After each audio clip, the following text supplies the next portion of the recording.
अस्सलाम वालेकुम लिसनर्स, हमारे चैनल रीडिंग रूम पर आप सबको एक बार फिर से खुशामदीद। हमने निम्रा अहमद का नावल माला स्टार्ट किया हुआ था, जिसकी हम एपिसोड 3 पर थी।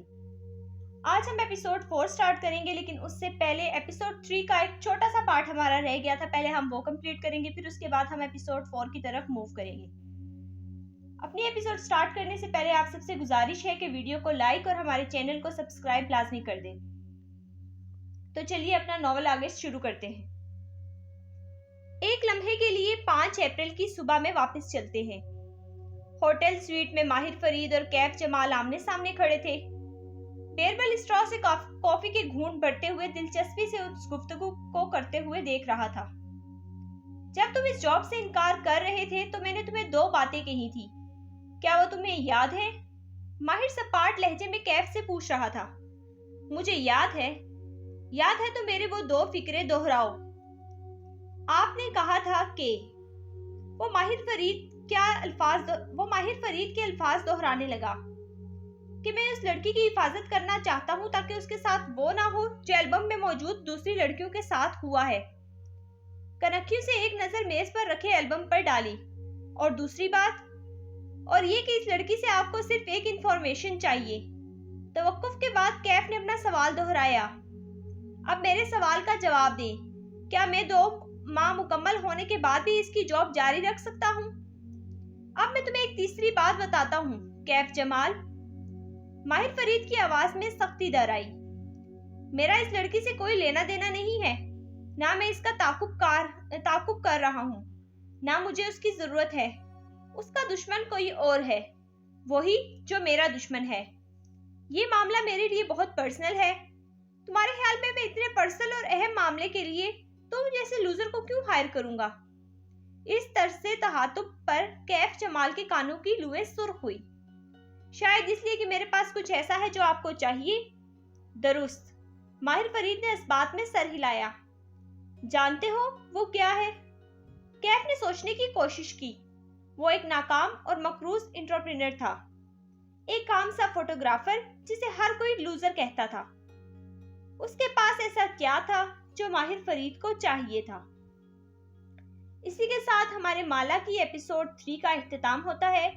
अब आगे शुरू होने वाला सिलसिला माला की एपिसोड 4 है। लोग समझते हैं कि तुम बीमार नहीं हो, यहाँ तक कि वो बीमारी को तुम्हारे चेहरे पे ना देख ले। एक ऐसे नक्शे की मानिंद जो दर्द की हर मंजिल तक जाता हो। मेरा बीमार दिल एक कैदखाना है। क्या तुमने कोशिश की है? जैसे सवालों का, क्या तुमने कोशिश की खुराक बेहतर करने की, उदास ना रहने की, बीमार ना पड़ने की? हाँ, मैंने कोशिश की है, मगर मैं अब भी बीमार हूँ, क्योंकि कभी कभी आसेब अनदेखे होते हैं और शयातीन अंदर से हमलावर होते हैं, सिर्फ इसलिए कि तुम नहीं देख सकते। मेरे शयातीन के पंजे और दांत, तुम नहीं जान सकते कि वो मुझे अंदर से काट के लहूलुहान कर रहे हैं। दर्द महसूस करने के लिए उसका दिखाई देना जरूरी नहीं होता।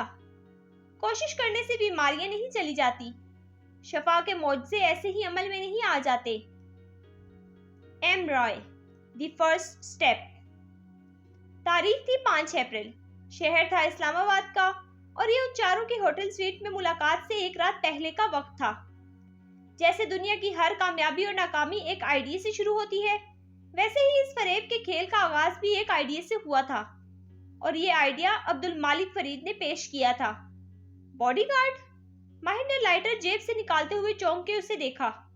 होटल स्वीट में रात की मुनासबत से जर्द बत्तियां जली थी। मालिक एक सोफे पे टांग जमाए बैठा था। जेल से जमे सफेद बाल, बेशिकन ग्रे सूट। मालिक दिन खत्म होने के बावजूद सुबह की तरह फ्रेश और तैयार लग रहा था। हाँ, बॉडीगार्ड। उसे बॉडीगार्ड की जरूरत है, और तुम्हें मालूमात, बॉडीगार्ड अपने मालिक के सबसे करीब होता है। सिर्फ वही उसके दुश्मन को तलाश कर सकता है। इंटरेस्टिंग। माहिर लाइटर लिए खिड़की के करीब आया। उसकी सफेद शर्ट के कफ बंधे थे, अलबत्ता टाई ढीली थी। कोट एक तरफ स्टैंड पे लटका था। खिड़की के करीब कैनवस टेबल पे ग्लास जार्स में 2 मोमबत्तियां रखी थी। उसने लाइटर जलाया और शोला एक मोमबत्ती को दिखाया। वो जल उठी। रात की मसनूई रोशनियों में एक का इजाफा हुआ। जिस लड़की को तुम 3 माह से तलाश कर रहे थे, मैंने उसे 2 दिन में ढूंढ लिया है माहिर। मालिक इसी सपाट लहजे में बोला और घुटने पे रखे टेप की स्क्रीन रोशन की। उसका पूरा नाम कशमाला मुबीन है। उसकी माँ का नाम पूरे जहां है। पूरे जहां की बेटी कशमाला। उसने बड़बड़ाते हुए दूसरी मोमबत्ती रोशन की। वो मालिक की तरफ पुश्त किए खड़ा था। वो एक रेस्टोरेंट मैनेजर है। रेस्टोरेंट उसके क्लास फेलो का है, जिसे उसने उसके साथ बनाया है। वो यहाँ अकेली रहती है, किसी रिश्तेदार के घर, और उसने तवक्कुफ किया। उसने अपनी दोस्त को कॉल करके कहा है कि उसे एक बॉडीगार्ड की जरूरत है। वो हर चंद हफ्ते एक नया गार्ड रखती है, क्योंकि पुराना गार्ड जॉब छोड़ जाता है। माहिर ने लाइटर बुझाया और मालिक की तरफ मुड़ा तो उसकी आंखों में नागवारी थी। यानी तुमने उसकी कॉल रिकॉर्ड्स की हैं? क्या अब हम ऐसे काम करेंगे मालिक? मैं तुम्हारी मदद करना चाहता हूँ, क्योंकि मैं तुम्हें बहुत सी जगहों से निकाल के लाया हूँ माहिर। इस जनून से भी निकाल लूंगा। मालिक ने टैब की स्क्रीन पे चेहरा झुकाया और बात जारी रखी। उसकी एक बहन भी है, कनाडा में रहती है। पढ़ाई के बाद उसने जॉब नहीं की। Pregnant housewife type. वो अहम नहीं है, अहम ये लड़की है जिसकी तस्वीर इस एल्बम में है। मोमबत्तियां शोलों की हिद्दत से पिघलती जा रही थी। उनकी मोम से लेवेंडर और मोती की खुशबू उठ रही थी। माहिर, तुम्हें यकीन है ये लड़की? मालिक ने मेज पे रखे एल्बम की तरफ इशारा किया। वाकई कुछ जानती है? मुझे यकीन है। वो कैनवस टेबल से टेक लगाए सीने पे बाजू बांधे खड़ा था। उसका चेहरा संजीदा और लहजा अटल था। पूरे जहां की बेटी कशमाला, वो जानती है। ये सब करने के बजाय आवाज में उन दोनों ने चेहरा मोड़ के सामने देखा, जहां एक काउच पे बेरबल टांगे लंबी किए मोबाइल हाथों में लिए बैठा था। जस्ट आस्क हर नाइसली, उसने मुस्कुरा के सादगी से हल बताया। तुम यहाँ क्यों हो? अब के माहिर बोला तो आवाज में नागवारी थी। क्योंकि मैं तुम दोनों को इस गलत काम से बाज रखना चाहता हूँ। वो ऐनक लगाए मोबाइल पे साथ साथ कुछ टाइप कर रहा था। उसकी जिंदगी में किसी को दाखिल करने के बजाय उससे डायरेक्ट पूछ लो, बात खत्म। मालिक ने बस अफसोस से उसे देखा और माहिर, उसके चेहरे पे साया सा गुजरा। वो मेरा यकीन नहीं करेगी बी, वो धीरे से बोला और बाहर खिड़की की तरफ मुड़ गया। नजरें बाहर फैली रोशनी की तरफ थी। माहिर फरीद का कोई यकीन नहीं करता। माहिर दुरुस्त कह रहा है। मैंने उसकी कॉल सुनी है बीर। वो ऐसी बातों पे यकीन नहीं रखती। बिलफर्ज माहिर ये एल्बम लेकर उस लड़की के पास जाए तो वो क्या करेगी? मालिक समझाने से ज्यादा टोकने के अंदाज में कह रहा था। वो माहिर फरीद को गूगल करेगी। गूगल कभी कुछ नहीं भूलता, और गूगल पे लिखा है कि माहिर फरीद एक साइकोपैथ है। तुम दोनों ही साइकोपैथ हो। बेरबल बड़बड़ाते हुए टाइप कर रहा था। एक साइकोपैथ आपकी तस्वीर वाली एल्बम लेकर आपके पास आए और पूछे कि आपका दुश्मन कौन है या आप। उसकी आवाज धीमी हुई। कुछ जानती है किसी के बारे में? मालिक ने थूक निकला। माहिर ने आंखें बंद कर ली। एकदम कमरे में कर्ब सा फैल गया। बेरबल की टाइप करती उंगलियां थम गई। तो क्या वो एतबार करेगी, या वो माहिर फरीद को एक ताकुबकार समझ के खुद से दूर रहने को कहेगी? अजनबियों को कोई कुछ नहीं बताता। स्वीट में सन्नाटा छा गया। मोमबत्तियों से उठती खुशबू ने सारे को मुअत्तर कर दिया था। बेरबल ने गहरी सांस खींच के ये खुशबू अंदर उतारी और फिर अपने ख्यालात बाहर निकाले। तुम लोग इस फरेब को जस्टिफाई नहीं कर सकते। ये गलत है, और ये हर लेवल पे गलत है। मेरा मकसद उसको नुकसान पहुंचाना नहीं है। वो बाहर देखते हुए मध्यम आवाज में कह रहा था। बॉडीगार्ड उसकी हिफाजत करेगा, ताकि उसके साथ वो ना हो जो एल्बम में मौजूद दूसरी लड़कियों के साथ हुआ है। वो खुद भी अपने दुश्मन को नहीं जानती। बॉडीगार्ड उसका दुश्मन ढूंढेगा और फिर उसकी जिंदगी से चला जाएगा। उसे कभी मालूम नहीं होगा हमारा इसमें कोई हाथ है। फिर भी ये गलत है, बेरबल ने एहतजाज किया। माहिर ने बाहर पहली रात में झिलमिलाती रोशनियों को देखा। मुझे एक चांस लेना है, फिर चाहे मुझे सारी उम्र इस गिल्ड के साथ क्यों ना रहना पड़े।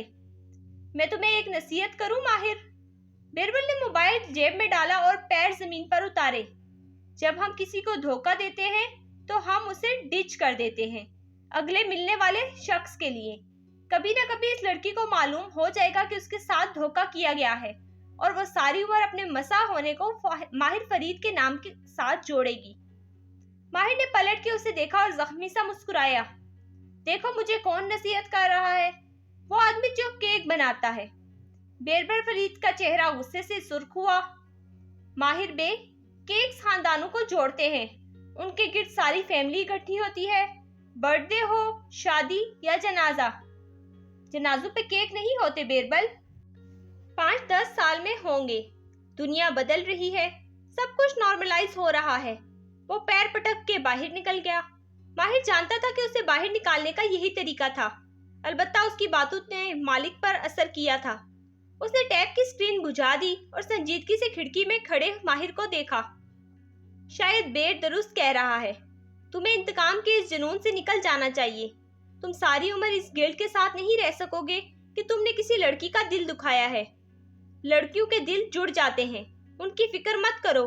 तुम बताओ, तुम्हें बदले में मुझसे क्या चाहिए? बिलाहिर वो मालिक की तरफ घूमा तो उसके चेहरे पे तंजिया मुस्कुराहट थी। मुझे?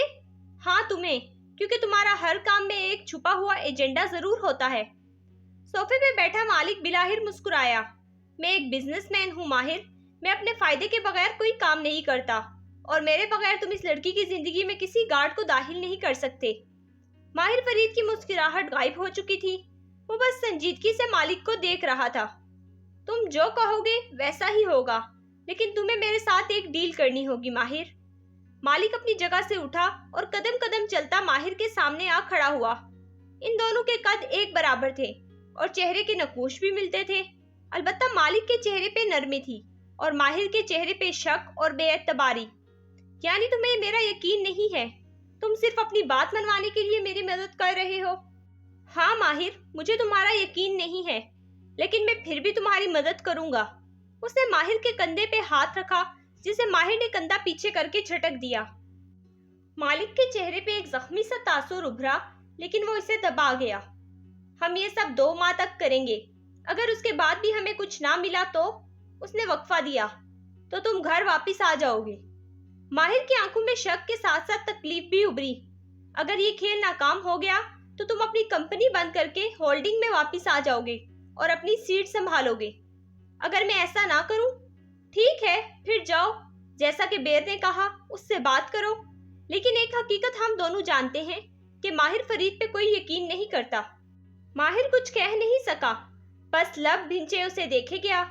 फिर उसने सर को इस बात में जंबिश दी। अगर मुझे कुछ ना मिला तो मैं वापिस आ जाऊंगा। मालिक मुस्कुरा दिया। फिर उसने टैब रोशन किया। अब कि वो बोला तो आवाज सपाट थी। चंद लोग हैं जिनको हम खरीद के ये काम करवा सकते हैं। सफूरा का शोहर एक प्राइवेट गार्ड की एजेंसी के साथ काम करता है, यानी किसी को गार्ड या फिलिपिनो मेड वगैरह चाहिए हो तो वो मुहैया करवा देती है। हम इस एजेंसी के मैनेजर को भी खरीद सकते हैं या किसी गार्ड को भी।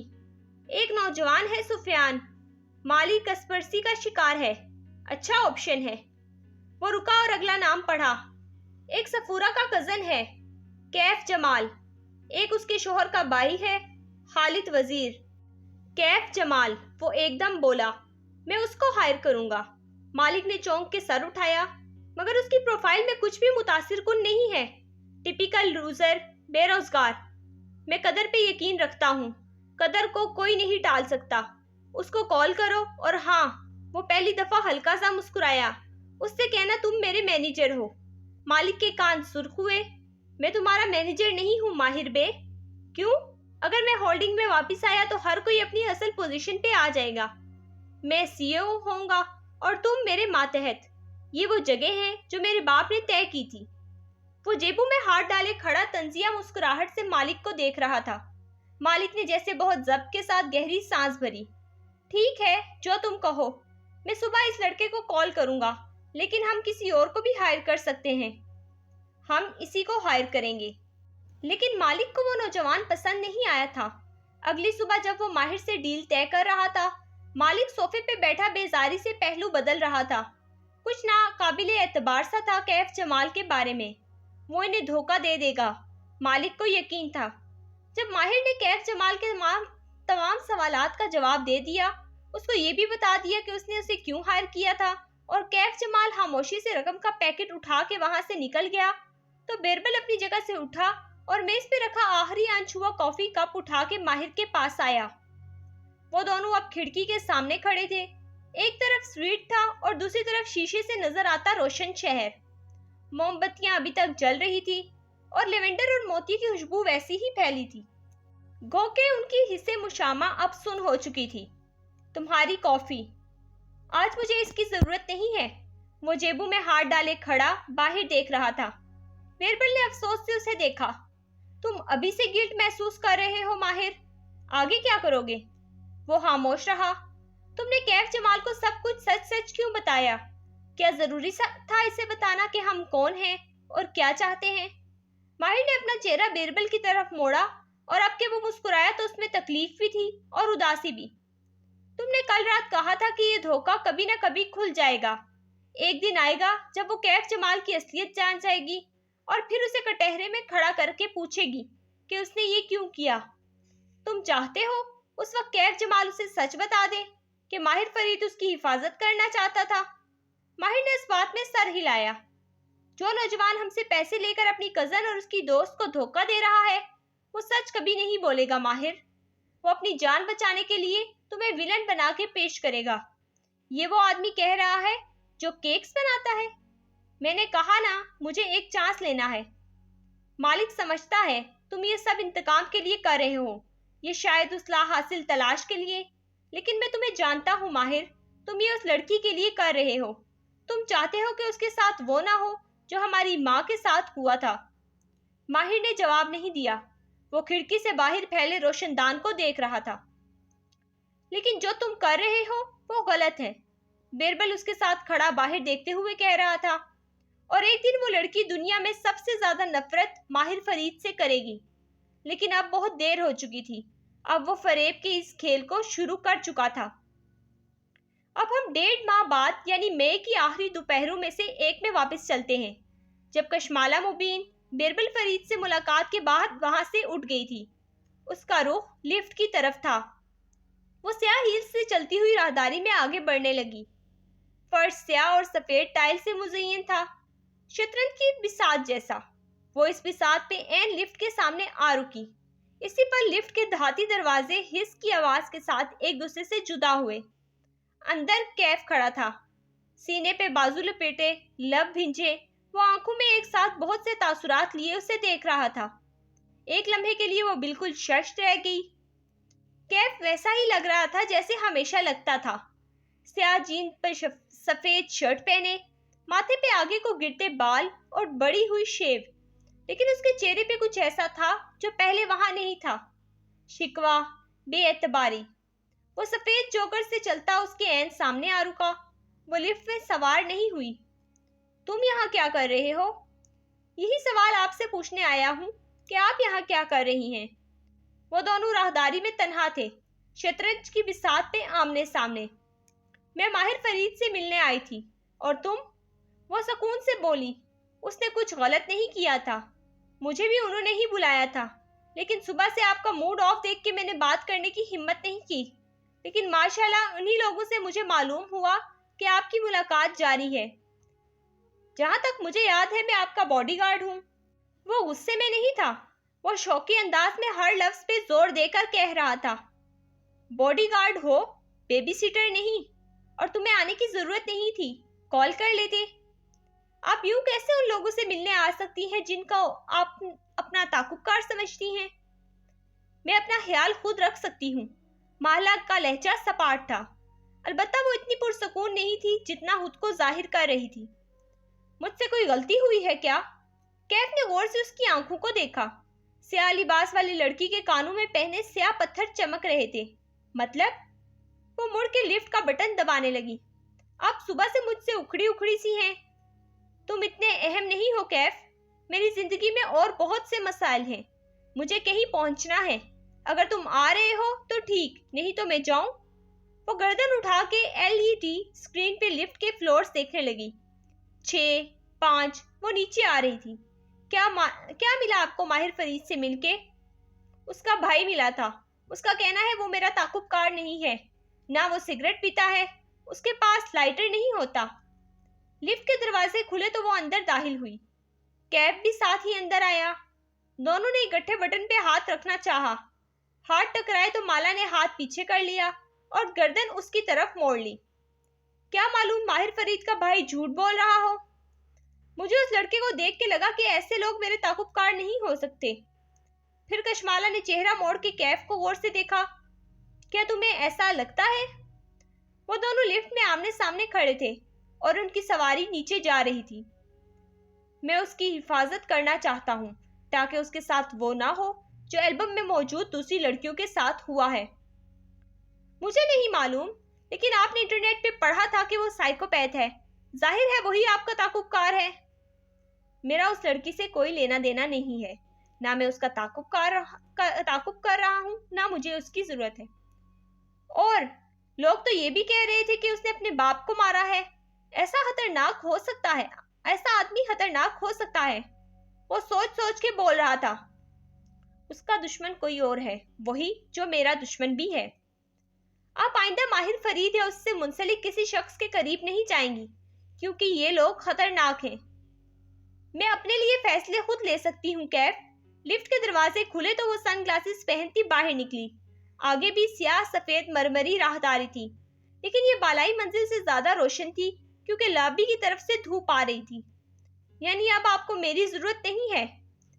स्याह हील शतरंज के फर्श पे रुक गई। दिल भी एकदम थम सा गया। आप दिन की रोशनी में अपने ताकुबकार से मिलने जा सकती हैं, यानी आपको उससे डर नहीं लगता। वो पीछे खड़ा कह रहा था। माला उसकी तरफ पुष्ट किए साकित खड़ी थी। वो एक कदम भी आगे नहीं बढ़ा सकती थी। इसलिए मैं इस जॉब से इस्तीफा दे रहा हूँ।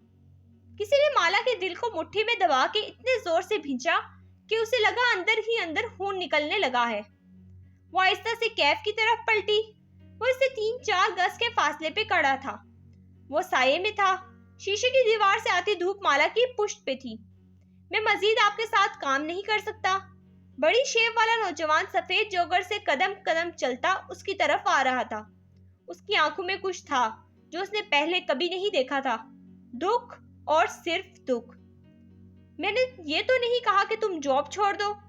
माला की आवाज धीमी हुई। आपको मेरी जरूरत नहीं है और अब आप अपने ताकुबकार से मीटिंग भी अकेले कर सकती हैं। ब्रावो। क्या वो मजाक कर रहा था या शिकवा करते हुए जता रहा था? नहीं, वो चौंकी। वो संजीदा था। जैसे आप एतबार टूटने पे लोगों को खुद से दूर कर देती हैं, वैसे ही मेरी भी एक आदत है। वो उसके ऐन सामने आ रुका। सफेद जॉगर्स और स्याह हील्स के दरमियान चंद कदम का फासला था। मैं लोगों के पीछे नहीं भागता, अच्छी या बुरी, ये मेरी आदत है। जब मुझे कोई खुद से दूर करे तो मैं रास्ता बदल लेता हूँ। आप मुझ पे एतबार नहीं करती, वरना मुझे साथ लेकर जाती। उसने तरदीद नहीं की, बस उसका चेहरा देखेगी। उसे अभी तक यकीन नहीं आ रहा था कि वो जॉब छोड़ सकता है। जॉब छोड़ोगे तो क्या करोगे? वो तलखी से मुस्कुराया और सर झुकाया। सफेद जॉगर से फर्श को मसला। चंद लम्हे सोचता रहा। फिर उसने चेहरा उठाया तो आंखों का वो दुख अनका हो गया था। अब वो नॉर्मल था। मैं अपना बिजनेस प्लान बनाऊंगा। 15 जुलाई को एक कंपटीशन है, मैं उसमें हिस्सा ले रहा हूँ। मुझे अपने बिजनेस को मनवाने के लिए इस मुकाबले को जीतना है। और अपने कर्जे कैसे उतारोगे? अब्बा का एक प्लाट काफी अरसे से बिक नहीं रहा था। कल उसे बेच दिया है, बयाना मिल गया है। उसने जेब थपथपाई और मुस्कुराया। यानी बटवे में पैसे प्लाट के बयाने के थे। क्या वो सच कह रहा था या उसे मालूम हो गया था कि मैंने उसका बटवा खोला है? वो फैसला नहीं कर सकी, लेकिन उसके कंधे से एकदम मनोबोझ उतर गया। उसे कैफ पे फिर से एतबार करने के लिए एक बहाना चाहिए था। और तुम रोज कई घंटे अपने प्लान पे काम कर रहे थे, उसका क्या? मैंने आपसे झूठ बोला था। मैं नहीं चाहता था कि आप सफूरा की तरह मुझे लूजर समझे। मैंने डेस्क लेने के बावजूद काम नहीं किया। मैं प्रोक्रेस्टिनेट कर रहा था क्योंकि आपकी जॉब की वजह से मैं थक जाता था, इसलिए घर जाके सो जाता था। वो कदरे निदामत से बोला। घर? जी, वो जारा के वालिद का अपार्टमेंट है गुलबर्ग में। वो मुझे पसंद नहीं करते, इसलिए। खैर, उसने बात अधूरी छोड़ दी। उफ, वो उसकी बीवी का अपार्टमेंट था और वो उसे नहीं बताना चाहता था कि वो ससुराल में रह रहा है। कितना बेहतर होता कि वो उससे पूछ लेती। वो उसे साफ साफ बता देता। उसे कैफ का बटवा नहीं खोलना चाहिए था और उसे याद आया, उसके पास कैफ का की कार्ड था। वो इसे कैसे वापस करे? माला को शर्मिंदगी सी होने लगी। अगर तुम अपने बिजनेस के लिए मेरी जॉब छोड़ रहे हो तो मुझे कोई शिकवा नहीं। वो हल्का सा मुस्कुरा दिया। मैं कामयाब हो जाऊंगा, मुझे मालूम है। वो भी धीरे से मुस्कुरा दी और सर को इस बात में जम्बिश दी। उसके पास कहने को कुछ नहीं बचा था। शतरंज की बिसात पे वो दोनों तन्हा थे और खेल खत्म हो चुका था। किसने किसको शह मात किया था उसे नहीं मालूम था। खुद कैफ को भी नहीं मालूम था। आपका शुक्रिया कशमाला बीबी, आपने मुझे बहुत कुछ सिखाया है। उससे ज्यादा वो कुछ नहीं कह सका, बस माला के एक तरफ से निकल के आगे बढ़ गया। माला उसे देखने के लिए पूरी घूम गई तो दूसरी जानिब से आती धूप तेजी से चेहरे पर पड़ी। एसी की ठंड की वजह से धूप में तपिश नहीं थी, लेकिन आंखों को वो इसी तरह चुंधिया गई। वो वही धूप में निहाई स्याह सफेद राहदारी में खड़ी दूर जाते कैफ को देखे गई। वो पेंट सप्लायर्स खरीद के घर वापस आई तो सलीम लॉन में कैफ की कुर्सी पे बैठा था। वो कार से निकली और माथे पे हाथ का छबा बना के उसे देखा। तुम इधर क्यों बैठे हो? सलीम ने चेहरा उठा के उसी बसूरी हुई शक्ल के साथ उसे देखा। क्योंकि कैफ नौकरी छोड़ के चला गया है। साथ ही वो गर्दन भी सहला रहा था। तुम्हें कैसे मालूम? वो अपना सामान लेने आया था, लेकर चला गया। वो चंद मिनट वहीं खड़ी रही, दिल एकदम खाली हो गया था। गायब दिमागी की कैफियत के साथ वो अंदर वापस आई। माँ बेड पे लेटी थी, हाथ में मोबाइल पकड़े वो तकियों के सहारे बैठी माही से वीडियो कॉल कर रही थी। उसे देख के चहक उठी। आ गई मेरी बेटी? अच्छा ये जराबे तो उतार दो, मोहित बार बार पहना देता है, मुझे गर्मी हो रही है। माला सुन रही हो? जी उतारती हूँ। मोहित ने कुछ कहा था उन जराबों के बारे में, मगर उसे याद नहीं आ रहा था। वो माँ के कदमों में बैठी, सर झुकाए उसने पांचे ऊपर किए। तंग सफेद जालीदार जराबे पता नहीं क्यों मोहित माँ को पहना देता था। उसने जराबे उतार दी और उनको साइड टेबल पर रख दिया। अगर वो अहम हुई तो मोहित खुद ही उनको दोबारा पहना देगा। जराबों का माँ की सर्जरी से क्या ताल्लुक? वो सोफे में बैठ के हील्स उतारने लगी। माँ मोबाइल पे माही से वीडियो कॉल किए गई। इतने में बख भी लॉन्ड्री वाले कपड़े लिए बाथरूम से निकली। फिर माँ के बेड के साथ रुकी, साइड टेबल पे रखी जराबें उठाई और टोकरी में डाल के बाहर निकल गई। उसे नहीं अंदाजा था कि वो माँ को मौत के मुंह में धकेल रही है। कैफ अपार्टमेंट की खिड़की के सामने कुर्सी पे बैठा था, वही कुर्सी जिसपे चंद घंटे कबल बैठा मालिक उसे इस्तीफा देने का हुक्म दे रहा था। उसके जहन के पर्दे पे वो मंजर उभरा। मैं रात से पहले इस्तीफा दे दूंगा, उसने मालिक से वादा किया था। इस्तीफा देकर तुम उस लड़की की जिंदगी से निकल जाओगे। तुम मुझे अपनी जुबान दे रहे हो क्योंकि उसको तुम पे शक पड़ गया है। वो बुरी तरह चौंका और कुर्सी पे बैठे मालिक को देखा। क्या मतलब? पीडीए में जब कोई एम्प्लॉय अपना एक्सेस कोड इस्तेमाल करे, किसी का डेटा निकलवाता है, तो इस एम्प्लॉय का कोड रिकॉर्ड में हमेशा के लिए महफूज हो जाता है। मैंने तुम्हारे इस नंबर को जेरे नजर रखा हुआ था। हाल ही में तुम्हारे नंबर का डेटा निकलवाया गया है। इस बात का कशमाला से क्या ताल्लुक? जिस ऑफिसर ने डेटा निकाला है वो कशमाला का क्लास फेलो था। दोनों ने साथ यूनिवर्सिटी से ग्रेजुएट किया था। और अब मालिक मुस्कुराया। तुम्हारी लड़की को मालूम है कि तुम इस अपार्टमेंट में रहते हो? उसका हाथ बेख्तियार अपनी जेब पे रेंग गया। माला ने उसको पानी लेने भेजा और पीछे से उसका वॉलेट खोला। स्मार्ट, लेकिन उसे माला को कोई तोजी थमानी होगी उन नोटों की और इस अपार्टमेंट की। वो इज्जत से उसकी जिंदगी से निकलना चाहता था। होटल लॉबी में कशमाला से मिलकर उसने अपनी तरफ से सारे झोल दूर कर दिए थे, लेकिन दिल एकदम खाली हो गया। वो मालिक की बातों में क्यों आ रहा था? ये उसकी जिंदगी थी, वो चाहे तो नहीं। उसने सर झटका। ये एक झूठी जिंदगी थी, एक धोखा। वो मजीद इस लड़की के साथ ये नहीं कर सकता था। इन दोनों का कोई मुस्तकबिल नहीं था। उसे उसकी जिंदगी से दूर जाना था। मालिक ठीक कह रहा था। मोहब्बत में गिरफ्तार हुआ मर्द किसी काम का नहीं रहता। वो मुबीन मंजिल पहुंचा तो असर की अजानें हो रही थी और आसमान पे स्याह बादल जमा हो रहे थे। माला अभी घर नहीं आई थी, वो पेंट सप्लायर लेने गई थी।